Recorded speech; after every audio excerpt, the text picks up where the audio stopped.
Hi friends అందరికీ. ఇగో నా కోసం అయితే మా ఆయన అయితే ఏం తీసుకొచ్చిండో చూడండి.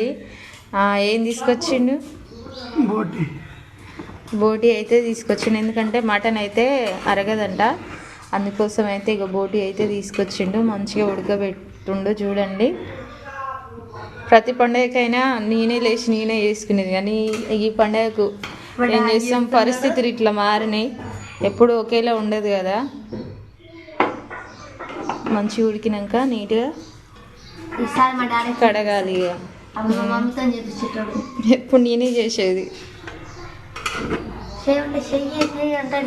ఎందుకంటే చెయ్యి ఇరిగింది అన్నట్టు. చెయ్యి ఇరిగి రాడ్ ఉండేసరికి సరిగా మల్లదు. చూడండి ఫ్రెండ్స్, మాదైతే ఇగో బోటి. మరి మీరేం తీసుకొచ్చిరో కామెంట్ అయితే చేయండి.